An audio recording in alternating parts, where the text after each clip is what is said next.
ॐ धन्वन्तराय नमः। ॐ नमो भगवते महासुदर्शनाय वासुदेवाय धन्वन्तराय अमृतकलशहस्ताय सर्वभयविनाशाय सर्वरोगनिवारणाय त्रिलोकपथाय त्रिलोकनाथाय श्रीमहाविष्णुस्वरूपाय श्रीधन्वन्तरी स्वरूपाय श्री श्री श्री औषधचक्राय नारायणाय नमः।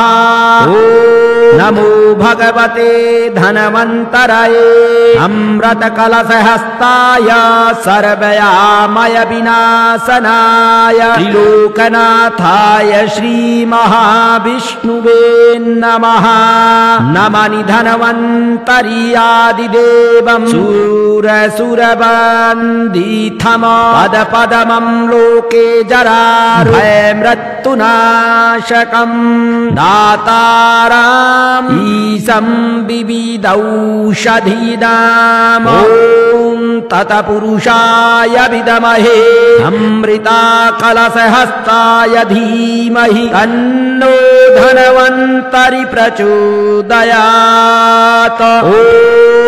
नमो भगवते महासुदर्शनाय वासुदेवाय धन्वन्तराय अमृतकलशहस्ताय सर्वभयविनाशाय सर्वरोगनिवारणाय त्रिलोकपथाय त्रिलोकनाथाय श्रीमहाविष्णुस्वरूप श्रीधन्वन्तरी स्वरूप श्री श्री श्री औषधचक्रनारायणाय नमः।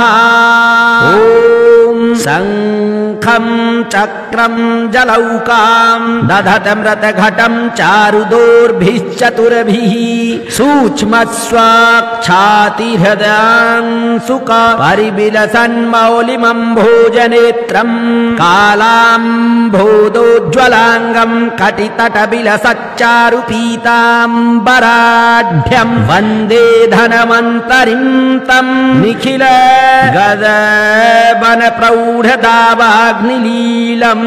ॐ नमो भगवते महासुदर्शनाय वासुदेवाय धन्वन्तराय अमृतकलशहस्ताय सर्वभयविनाशाय सर्वरोगनिवारणाय त्रिलोकपथाय त्रिलोकनाथाय श्रीमहाविष्णुस्वरूप श्रीधन्वन्तरी स्वरूप श्री श्री श्री औषधचक्रनारायणाय नमः। ॐ धन्वन्तराय नमः। ॐ ऐं ह्रीं ह्रीं धन्वन्तरी सर्वरोगनाशय आरोग्यं देहि देहि श्रीं श्रीं ऐं नमः। ॐ ऐं ह्रीं ह्रीं धन्वन्तरी सर्वरोगनाशय आरोग्यं देहि देहि श्रीं श्रीं ऐं नमः।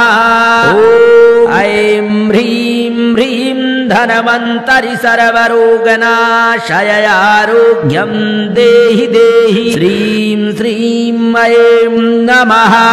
ॐ ऐं ह्रीं ह्रीं धन्वन्तरी सर्वरोगनाशय आरोग्यं देहि देहि श्रीं श्रीं ऐं नमः।